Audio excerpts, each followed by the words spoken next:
ओम शांति। आज की मुरली का सार। आज की मुरली की डेट है 26/9/2022, 26 सितंबर 2022। मीठे बच्चे, रूहानी बाप ने यह रुद्र ज्ञान यज्ञ रचा है। इस यज्ञ के रक्षक तुम ब्राह्मण हो। तुम गायन लायक बनते हो, लेकिन अपनी पूजा नहीं करा सकते हो। मीठे बच्चे, रूहानी बाप ने यह रुद्र ज्ञान यज्ञ रचा है। अब रुद्र ज्ञान यज्ञ, इसका मतलब है कि रुद्र मतलब परम पिता, परम आत्मा, हमारा बाबा, उसने ये यज्ञ रचा है। अब वो कैसे रचा है? ये यज्ञ है ज्ञान यज्ञ। मतलब इस यज्ञ में क्या होता है कि परमपिता परमात्मा, हमारा बाबा, हमें ज्ञान देते जाता है। और इस यज्ञ में आहुति किसकी पड़ती है? हमारे विकारों की, कमी कमजोरियों की, अवगुणों की, ऐसी आहुति इस यज्ञ में पड़ती है ना। तो यह है रुद्र ज्ञान यज्ञ। मतलब जो परमपिता परम आत्मा, हमारा बाबा, जो हमें ज्ञान देता है, और जिस यज्ञ में हमारे ज्ञान लेने की वजह से, ज्ञान धारण करने की वजह से, संस्कारों को यूज करने की वजह से, उस ज्ञान को, शक्तियों को, गुणों को यूज करने की वजह से हमारे विकार, कमी कमजोरियां, अवगुण जो भस्मीभूत होते हैं ना, बाबा बोलता है कि सबको भस्मीभूत करो, इन विकारों को भस्मीभूत करो। तो मतलब ही क्या है कि हम हमारे विकारों को, अवगुणों को, कमी कमजोरियों को भस्मीभूत करते हैं संस्कारों को यूज करके, है ना। तो ये यज्ञ में वो भस्मीभूत हो जाते हैं। तो ये यज्ञ जो है वो रुद्र ज्ञान यज्ञ कहलाता है। तो मीठे बच्चे, रूहानी बाप ने यह रुद्र ज्ञान यज्ञ रचा है। इस यज्ञ के रक्षक तुम ब्राह्मण हो। अब इसमें भी बहुत गहन अर्थ है। इस यज्ञ के रक्षक हम ब्राह्मण हैं। इसका मतलब अगर हम ये ले रहे हैं कि इसका मतलब यह है कि हमें जो बाबा कहता है कि तुम अमृत वेला करो, नुमा शाम करो, सफेद कपड़े पहनो, खान पान का परहेज रखो, ये अगर हम कर रहे हैं, बाबा जो कहता है वैसे जो भी दिखेगा उसको इस ज्ञान का परिचय दे रहे हैं, बाबा का परिचय दे रहे हैं। मंदिर, मस्जिद, गुरुद्वारे, चर्च, सभी जगह जाकर हम बाबा के ज्ञान का परिचय दे रहे हैं, बाबा का परिचय दे रहे हैं, ऐसे हम कर रहे हैं। इसका मतलब हम इस रुद्र ज्ञान यज्ञ के रक्षक है, इस यज्ञ के रक्षक है, ऐसे अगर हम समझ रहे हैं तो वो सही है। लेकिन वो बहुत हद में हम सोच रहे हैं, हम देहभान में रहकर सोच रहे हैं, क्योंकि ये अर्थ तो है ही। लेकिन जब बाबा ये कहता है कि इस यज्ञ के रक्षक तुम ब्राह्मण हो, मतलब ये यज्ञ जो है, जब बाबा बोलता है कई बार मुरलियों में कि इस ज्वाला को तुम्हें जलाए रखना है, इस यज्ञ के रक्षक तुम हो। अब यज्ञ मतलब ज्वाला, है ना। तो इसके जब हम रक्षक हैं, मतलब इस ज्वाला को हमें जलाए रखना है। अब ये ज्वाला कब जली हुई रह सकती है? जब इसमें आहुति पड़ी जाए, जब हम आहुति डालते जाए, तभी ये ज्वाला जलती रहेगी। और ये आहुति किसकी है? विकारों की, कमी कमजोरियों की, अवगुणों की, है ना। तो इसका ही मतलब है बाबा के ज्ञान के एक एक पॉइंट को धारण करके, शक्तियों को, गुणों को यूज करके, हम जो अपने से जो विकार, कमी कमजोरियां, अवगुण निकालते हैं और उसे यज्ञ में आहुति डालते हैं, उन विकारों की, कमी कमजोरियों की, अवगुणों की आहुति जब हम इस यज्ञ में डालते हैं तो इस यज्ञ की रक्षा होती है। ये ज्वाला धधकती रहेगी, ये ज्वाला जलती रहेगी। और सिर्फ हमारे ही विकार नहीं, औरों के भी विकारों, कमी कमजोरियों, अवगुणों को भस्मीभूत करने के लिए, उनकी भी आहुति इस यज्ञ में डालने के लिए हम जो औरों को सहयोग देते हैं, है ना, उससे भी हम इस यज्ञ की रक्षा कर रहे हैं। मतलब इस ज्वाला को जलाए रखने में हम सहयोग दे रहे हैं, क्योंकि जितनी जितनी आहुति इसमें पड़ती जाएगी उतनी ये ज्वाला धधकती रहेगी, वो यज्ञ चलता रहेगा, जब तक सभी, पूरी सृष्टि की हर एक आत्मा की विकार, कमी कमजोरियां, अवगुण की आहुति ना पड़े, तब तक ये यज्ञ जो है वो चलता रहना चाहिए, है ना। सबकी आहुति पड़ेगी, फिर ये यज्ञ की समाप्ति होगी। तो मीठे बच्चे, रूहानी बाप ने यह रुद्र ज्ञान यज्ञ रचा है। इस यज्ञ के रक्षक तुम ब्राह्मण हो, तुम गायन लायक बनते हो, है ना। क्योंकि हम जब हमारे विकार, कमी, कमजोरियां, अवगुण जब आहुति में डालते हैं, है ना, भस्मीभूत करते हैं, मतलब ही हम संस्कारों को यूज कर रहे हैं। क्योंकि अब विकार मतलब क्या है हमें पता ही नहीं है ना। कामना, क्रोध, लोभ, मत्सर, अहंकार हमें पता ही नहीं है। कमी कमजोरियां मतलब क्या हमें पता ही नहीं है। ठगी करना क्या होता है, झूठ बोलना क्या होता है, जलन की भावना रखना क्या होता है, कि स्वार्थ भाव में आना, स्वार्थ में आकर कोई कर्म करना क्या है, ये हमें पता ही नहीं है ना। क्योंकि सब हमने भस्मीभूत कर दिया है ना। दूसरों के सामने झूठ झूठ ही हाँ हाँ हाँ बोलते रहना, क्योंकि उन्हें क्या लगेगा, उन्हें बुरा ना लगे, इसलिए उनके उनके जैसे हाँ में हाँ मिलाते रहना। अब ये हमें पता ही नहीं है ना। हम सच्चाई पे चलते हैं, है ना। हमने मन में सफाई रखी है, हम निर्मलता से व्यवहार में आ रहे हैं, कर्म कर रहे हैं, है ना।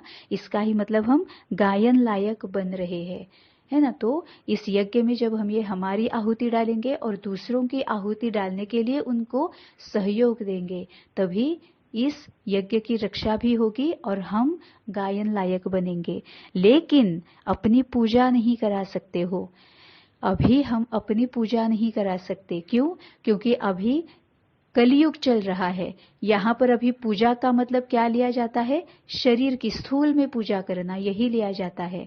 और हमारा शरीर अभी तक पावन नहीं बना है, क्योंकि हम आत्माएं अभी तक पूरी पावन नहीं बनी है। हम पुरुषार्थी है ना। ये शरीर भी अभी पतित है, पावन नहीं बना है, इसीलिए हमें अपनी पूजा नहीं करानी है।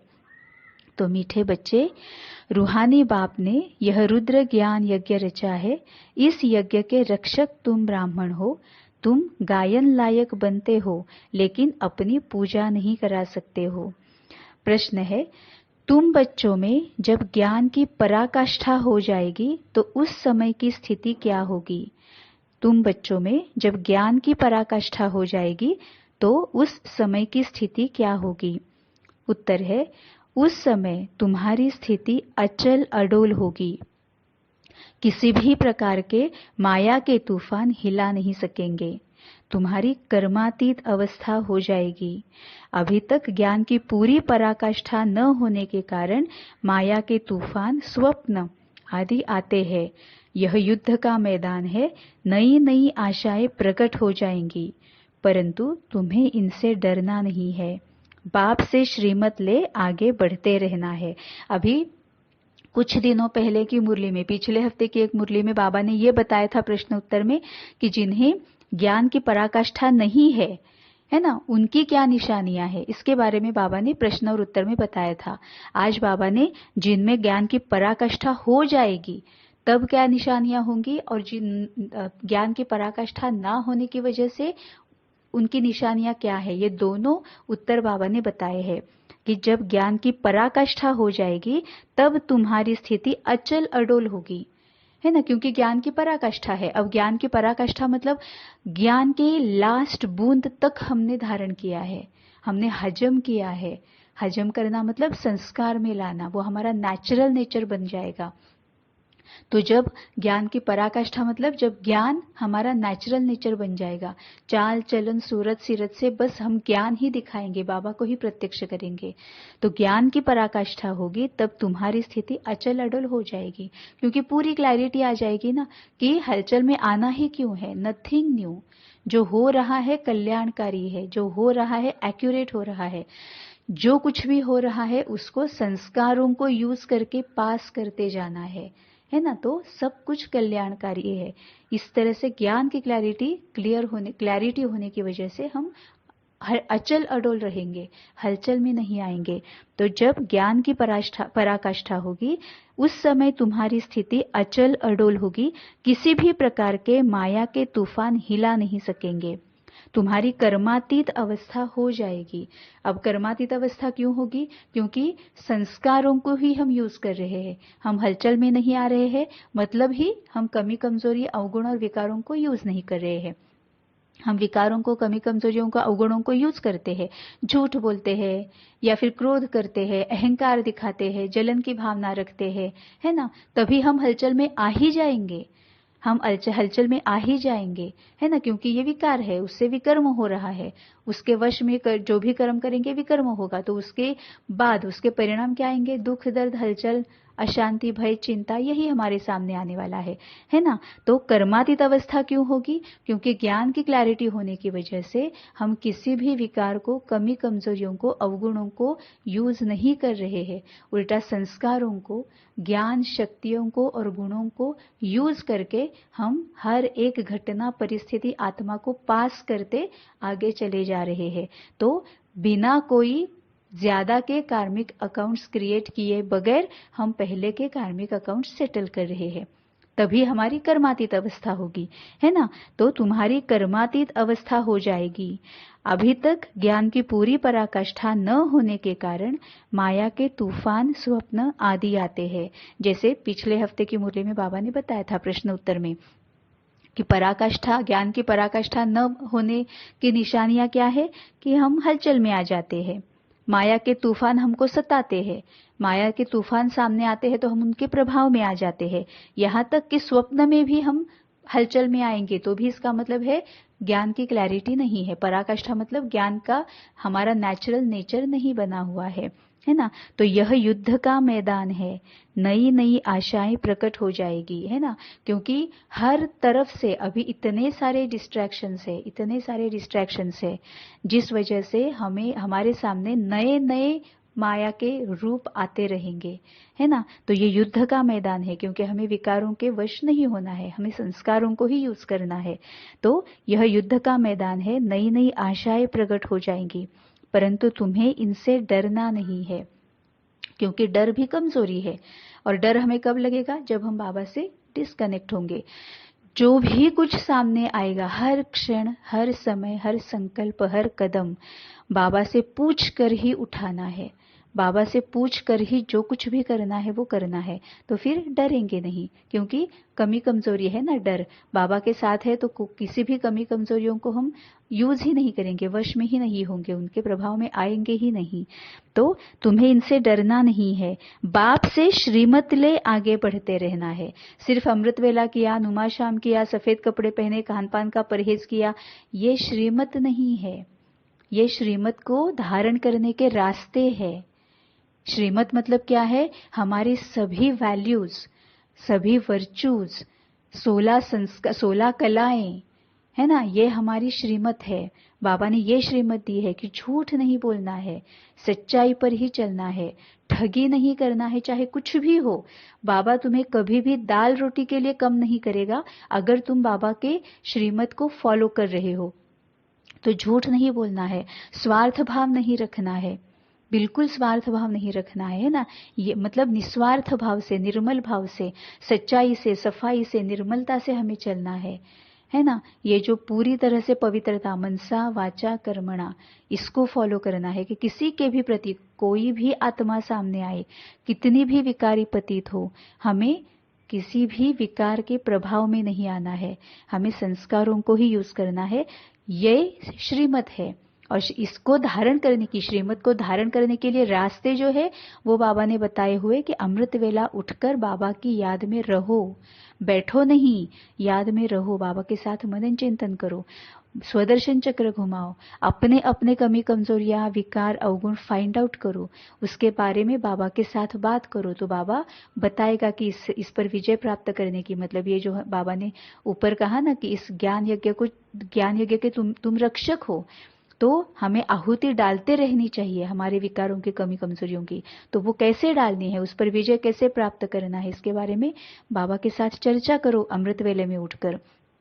उन शक्तियों को भरो जो पहले के हमारे कार्मिक अकाउंट है, उसके लिए बाबा ने जो विधियां बताई है, फॉरगिव करना है, फॉरगेट करना है, फॉरगिवनेस प्रैक्टिस जो है वो करते रहो, सकाश देनी है ना, योगदान देते रहना है, मनसा सेवा करती रहनी है, क्योंकि हमारी सबसे ज्यादा कार्मिक अकाउंट मनसा के ही होते हैं। तो अमृत वेला में ये करना, ये बाबा ने श्रीमत को धारण करने के लिए बताया हुआ रास्ता है। सिर्फ अगर अमृत वेले में उठकर अगर हम बाबा पर टिके हुए रह रहे हैं, आधा घंटा, पौन घंटा, तो हमें तो लगता है कि हम बाबा से बिल्कुल जुड़े हुए हैं, टिके हुए हैं, लेकिन उसमें से आधा टाइम तो हमारा नींद में ही चला जाता है और उससे फायदा कुछ भी नहीं है, क्योंकि शक्तियां लेनी है ना। क्योंकि मैं अगर मन में संकल्प करती रहूं कि मुझे ना बहुत अच्छा खाना बनाना है, मुझे बहुत अच्छा खाना बनाना है, मुझे स्वादिष्ट खाना बनाना है, मैं बहुत बहुत स्वादिष्ट व्यंजन बनाऊंगी, मैं सबको खुश कर दूंगी, सबको पसंद आएंगे ऐसे स्वादिष्ट व्यंजन मैं बनाऊंगी, इस तरह से मैं अगर सिर्फ उस स्वादिष्ट व्यंजन की फोटो सामने देखकर या विजुअलाइज कर कर मैं सिर्फ उनको देख रही हूं, तो क्या मैं बना पाऊंगी? नहीं बना पाऊंगी। उसके लिए मुझे विधि फॉलो करनी पड़ेगी, मुझे सीखना पड़ेगा, मुझे पढ़ाई करनी पड़ेगी, मुझे उसके लिए कर्म में आना पड़ेगा, एक्शन में आना पड़ेगा, है ना। वो क्या क्या करना है, कैसे करना है, उन विधियों को, उस प्रोसीजर को फॉलो करना पड़ेगा, तभी मैं बना पाऊंगी। तो इसमें साधना है, पढ़ाई है ना। तो सिर्फ सामने बाबा को देखकर क्या हम बाबा जैसे बन सकते हैं? नहीं बन सकते। हाँ, वो हमारा आधा घंटा, 1 घंटा, 2 घंटे जो भी है, वो हमारे बहुत अच्छे जाएंगे, शांत लगेगा हमें, क्योंकि हम बाबा के साथ है ना।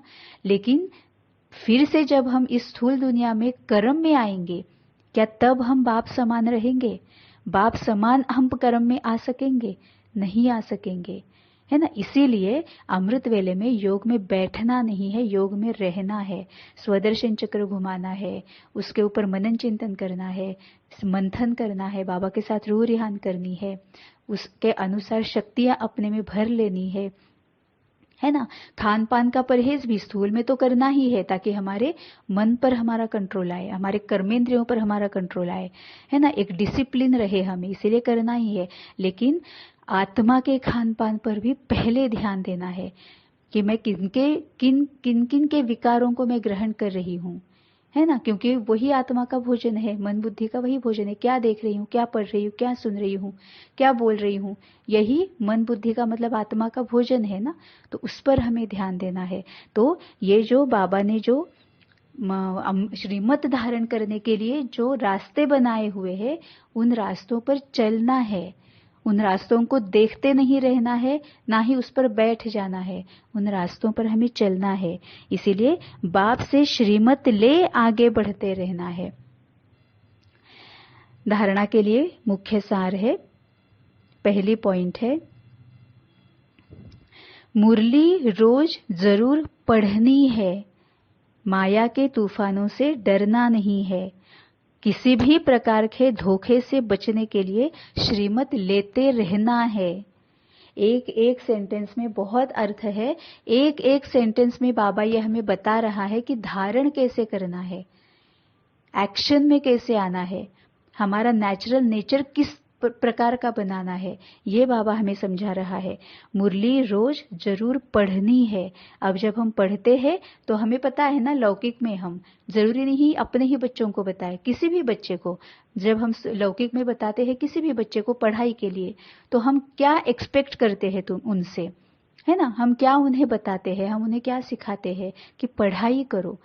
जो जब पढ़ाई करो तो फोकस पढ़ाई पर हो, मन बुद्धि पढ़ाई पर रहे, समय दो पढ़ाई को, है ना। जब जो भी तुम पढ़ रहे हो उसको समय दोगे, उस पर कंसंट्रेट करोगे, उसको समझ लोगे, है ना, मन उस पर मनन चिंतन करोगे, तभी वो तुम्हें अच्छी तरह से उसको जान पाओगे, समझ पाओगे, है ना।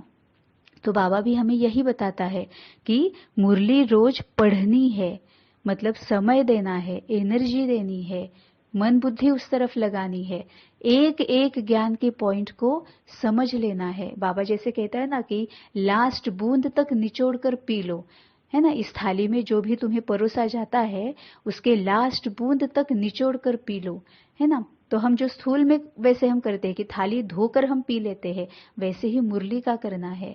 मुरली में एक एक ज्ञान के पॉइंट रूपी व्यंजन जो बाबा परोसता है ना, एक एक व्यंजन को लास्ट बूंद तक, लास्ट का जो एक कण होता है ना, उस तक हमें खाना है, मतलब समझना है, और बाद में हजम करना है, मतलब उसको हमें यूज करना है, उसको हमें नेचुरल नेचर बनाना है।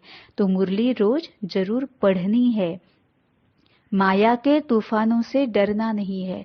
अब माया मतलब क्या है वो हमें अब क्लियर है कि माया के तूफानों से डरना नहीं है, क्योंकि बाबा मुरली में कहता है ना, इन तूफानों से ही तुम्हें तोहफे मिलेंगे। ये तूफान जो आते हैं ना, वो अपने साथ तोहफा लेकर ही आते हैं।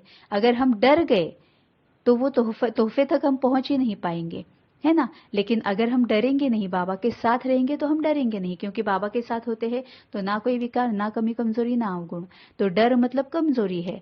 तो बाबा के साथ रहेंगे तो हम किसी भी विकार, कमजोरी या अवगुणों के वश नहीं होंगे। तो बाबा के साथ कनेक्टेड रहना है, माया से डरना नहीं है। जो कुछ भी हो रहा है कल्याणकारी है। क्यों? क्योंकि जो कुछ भी तूफान सामने आते हैं उसमें से मुझे सीख क्या मिलती है कि हाँ, यहाँ पर मुझे अपनी सहन शक्ति बढ़ानी है। तो ये तोहफा हुआ ना, कौन सी शक्ति मुझे बढ़ानी है या कौन सा गुण मुझे बढ़ाना है, वो उसमें से सीखना है। तो ये तो कितना बड़ा तोहफा हो गया, क्योंकि यही आगे चलते रहना वाला है पूरा कल्प तक, है ना। तो माया के तूफानों से डरना नहीं है। किसी भी प्रकार के धोखे से बचने के लिए श्रीमत लेते रहना है। अब ये धोखा बाहर से नहीं आता है, ये हमारे अंदर का होता है। अब इस धोखे को पहचानेंगे कैसे? परखने की शक्ति। बाबा हमें होशियार बनाने के लिए आया है कि परखो, परखो, है ना। परखने के लिए बाबा बोलता है। तो हमें बाबा होशियार बनाता है, हमें दिव्य नेत्र देता है, दिव्य बुद्धि देता है, दिव्य दृष्टि बाबा हमें देता है। उसको यूज करना है, परखना है और धोखे से बचना है। सामने वाली कोई भी आत्मा हमें कभी धोखा नहीं देती। हमारे विकार, हमारी कमी कमजोरियां, हमारे अवगुण, हमारा अज्ञान, है ना, ये हमारा ही है जो हमें धोखा देता है। ज्ञान की क्लैरिटी नहीं होती है तो हमें धोखा मिल जाए, हम धोखा खा लेते हैं, है ना। अगर परखने की शक्ति नहीं है तो सामने वाली आत्मा क्या बोल रही है, क्यों बोल रही है, किस लिए बोल रही है, समझ में नहीं आता है, तो हम धोखा खा जाते हैं। लेकिन है तो हमारा ही अज्ञान ना, है हमें शक्तियों की कमी है ना, परखने की शक्ति को कमी है ना, हम समझ नहीं पा रहे हैं, है ना। तो हमें वो कमी है। तो किसी भी प्रकार के धोखे से बचने के लिए श्रीमत लेते रहना है। मतलब निरंतर, फिर से बाबा यही बार बार बोलता है कि मेरे साथ कनेक्टेड रहो, निरंतर मेरे साथ कनेक्टेड रहो। सामने कोई भी आत्मा आएगी, सबसे पहले बाबा देखो क्या करना है, तो मुझे बताते जाओ, वैसे मैं करती जाऊंगी, है ना। तो इस तरह से करेंगे तो किसी भी प्रकार के धोखे से बचने के लिए श्रीमत लेते रहना है।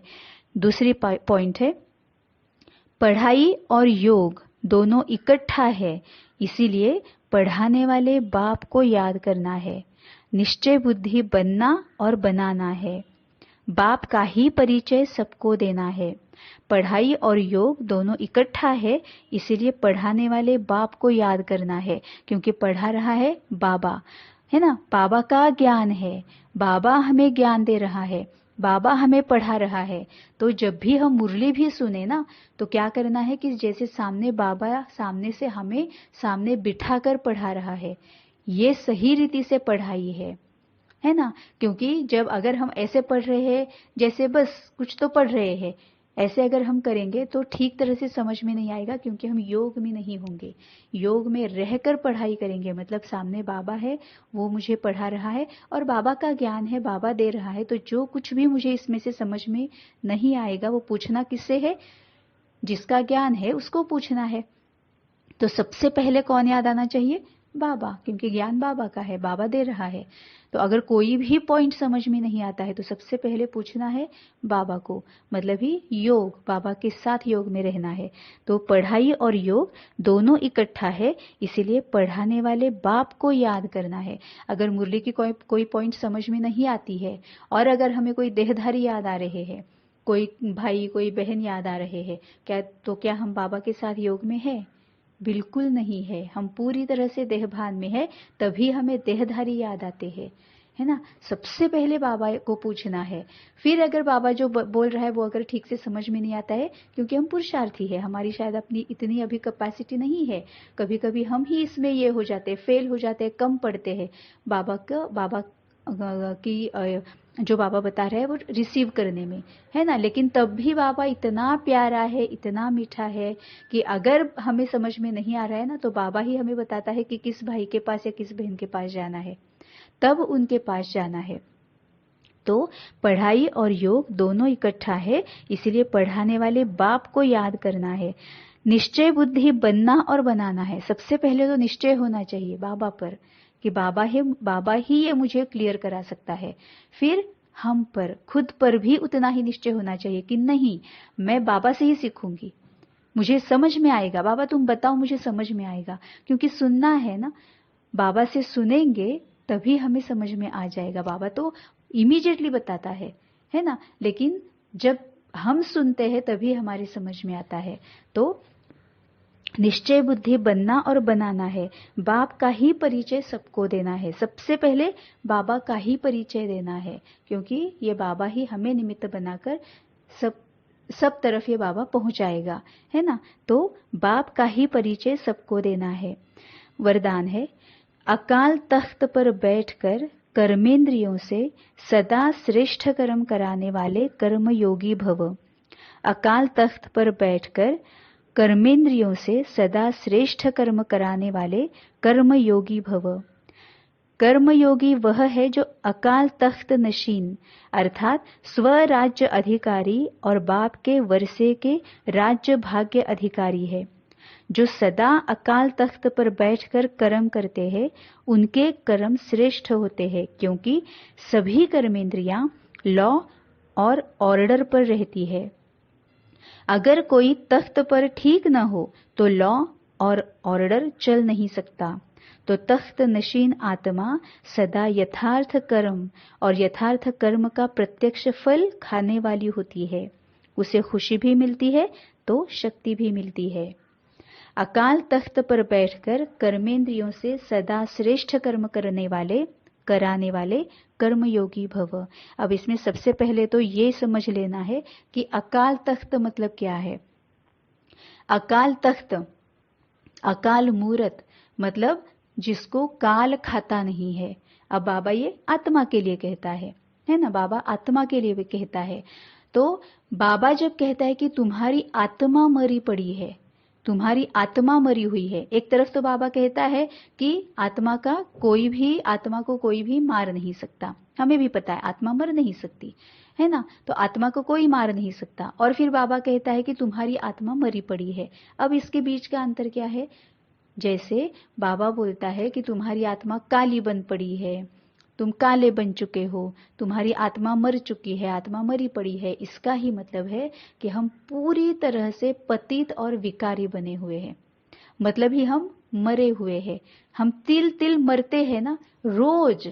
अभी फिर भी बाबा के ज्ञान में आए, बाबा का ज्ञान समझने लगे, बाबा के ज्ञान को यूज करने लगे, संस्कारों को यूज करने लगे, अब हमारा मरना बहुत कम हुआ है। नहीं तो पहले तो हम तिल तिल मरते थे। अब ये कौन मरता था, शरीर थोड़ी ना मरता था। शरीर भी मरता था लेकिन आत्मा की वजह से शरीर मरता था। अब शरीर भी मरता था मतलब क्या है, कितने सारे रोग, बीपी भी है, डायबिटीज भी है, थायराइड भी है, माइग्रेन भी है, लोअर बैक पेन है, अपर बैक पेन है, शोल्डर पेन है, काफ पेन है ना, इतने सारे। ये क्यों होता है, क्योंकि आत्मा जैसे जैसे मरती जाती है ना, वैसे ये उसका परिणाम जो है वो शरीर पर भी होता है। तो ये आत्मा का मरना मतलब हमारे विकारों को, कमी कमजोरियों को, अवगुणों को ही हम यूज करते आए हैं। तो ऑटोमेटिकली हमसे विकर्म ही होंगे। विकर्म होंगे तो उसके परिणाम दुख, दर्द, चिंता, भय, अशांति, हलचल, है ना, यही होगा। मतलब ये आत्मा तिल तिल मरेगी। अब क्या है, अकाल तख्त पर बैठना है, मतलब मरना नहीं है। अब आत्मा कब मरती थी, जब विकारों के वश होती थी, कमी कमजोरियों को यूज करती थी।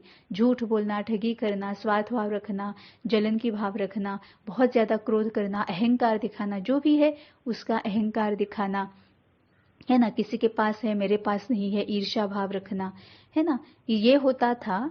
इसका ही मतलब है आत्मा मरती थी, मेरे पास नहीं है, हाय हाय मेरे पास नहीं है। अब अपने पास लाने के लिए या खुद के पास वो हो, इसीलिए जो चाहे करते थे हम, जो चाहे, है ना।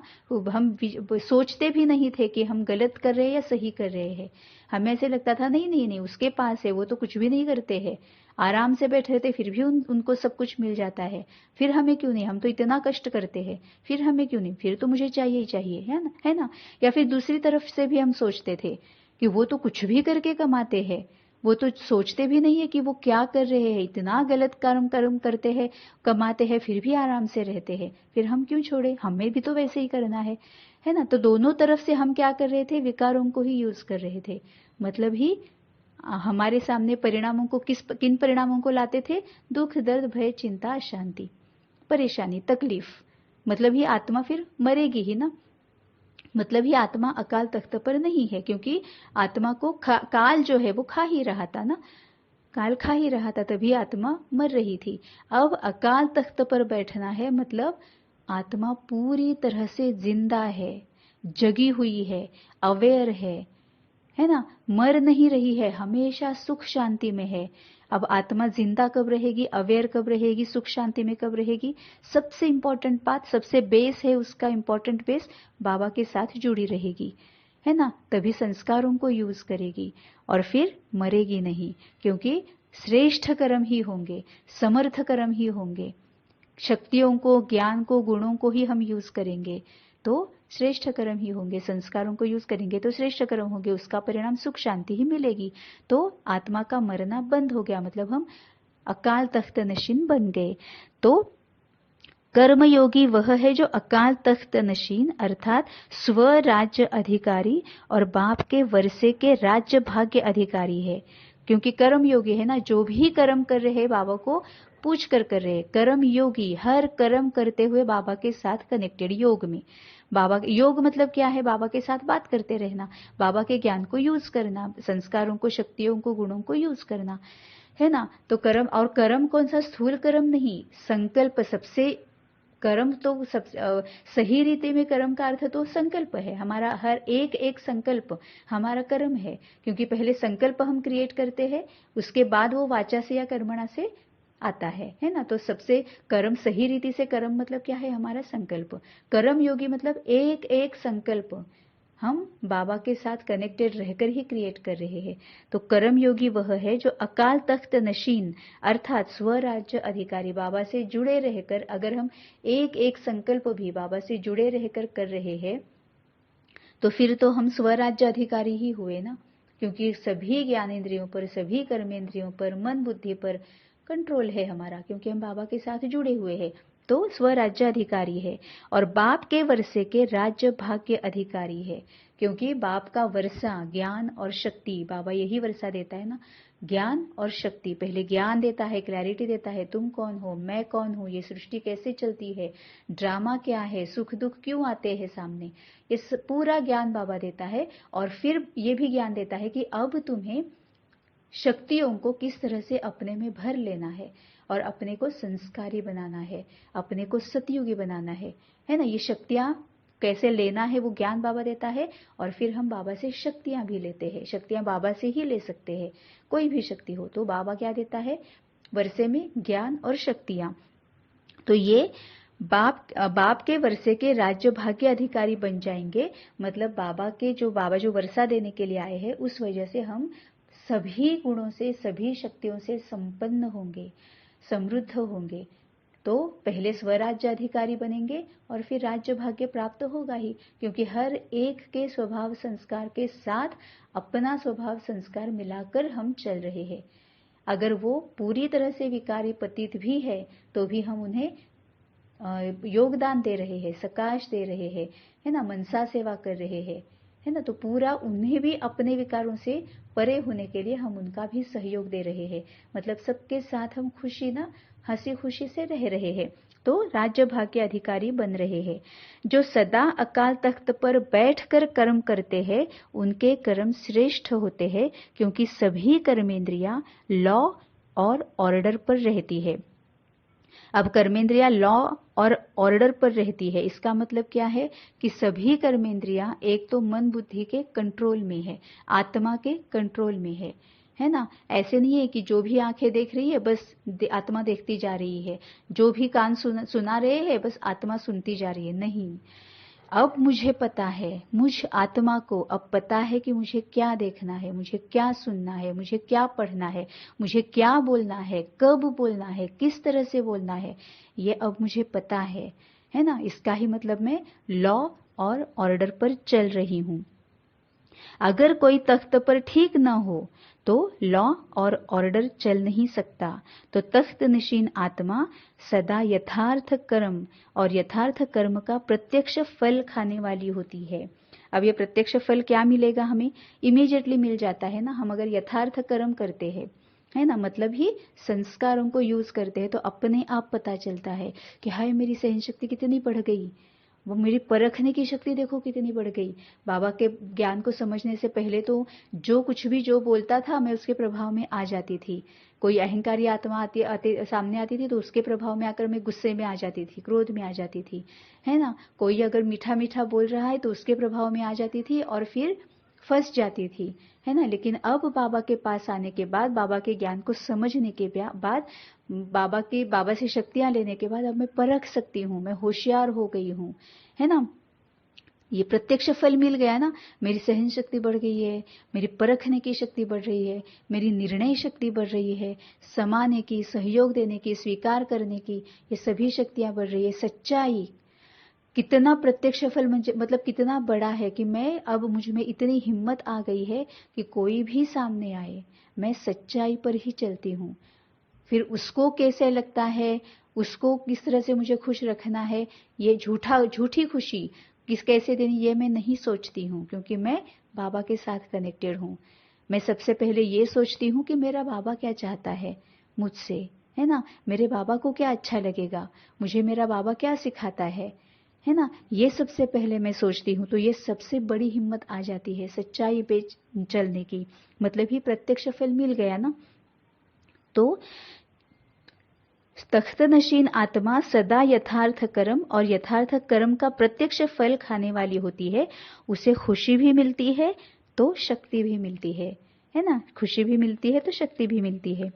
स्लोगन है, ब्रह्मा बाप के प्यारे वह है जिनका ब्राह्मण कल्चर से प्यार है। कितना ब्यूटीफुल स्लोगन है और इसमें कितना गहन अर्थ है इसका। ब्रह्मा बाप के प्यारे वह है जिनका ब्राह्मण कल्चर से प्यार है। अब ब्राह्मण कल्चर क्या है? इसका मतलब ब्राह्मण का धर्म क्या है, ब्राह्मण का कर्म क्या है ना। ब्राह्मण मतलब कौन है, इस पर अगर मनन चिंतन हम करेंगे, बाबा के साथ रूह ध्यान करके पूरा जान लेंगे, तो हमें समझ में आएगा कि ब्रह्मा बाप के प्यारे वह है जिनका ब्राह्मण कल्चर से प्यार है। इसका मतलब ये भी है कि स्थूल में जब कोई भी आत्मा, कोई भी घटना, कोई भी परिस्थिति सामने आती थी, तो ब्रह्मा बाबा ने क्या किया था, ब्रह्मा बाबा ने किस तरह से फेस किया था, कहाँ कहाँ फाइट किया था, फाइट किसके साथ किया था, है ना। क्योंकि ये सामना करना है वो सामने आई हुई आत्मा के साथ सामना नहीं करना है, ये सामना करना है, फाइट करना है अपने विकारों से। और सामने जो सिचुएशन आई है, इंसिडेंस आया है, आत्मा आई है, उसको फेस करना है, अपने विकारों से फाइट करके उनको उन पर विजय प्राप्त करके फिर सामने आई हुई आत्मा, घटना या परिस्थिति को फेस करना है। यही ब्रह्मा बाबा ने किया ना। ब्रह्मा बाबा किसी भी आत्मा, घटना या परिस्थिति के प्रभाव में नहीं आए, क्योंकि उन्होंने उनके साथ फाइट नहीं की, उन्होंने अपने विकारों के साथ फाइट की, उन पर विजय प्राप्त किया, संस्कारों को यूज करके हर एक आत्मा, घटना और परिस्थिति पर अपना प्रभाव डाला, है ना। तो यही है ब्राह्मण कल्चर सही रीति में। एक मतलब अजेस्ट में अगर हम कहें तो यही ब्राह्मण कल्चर है। तो ब्रह्मा बाप के प्यारे वह है जिनका ब्राह्मण कल्चर से प्यार है। ओम शांति।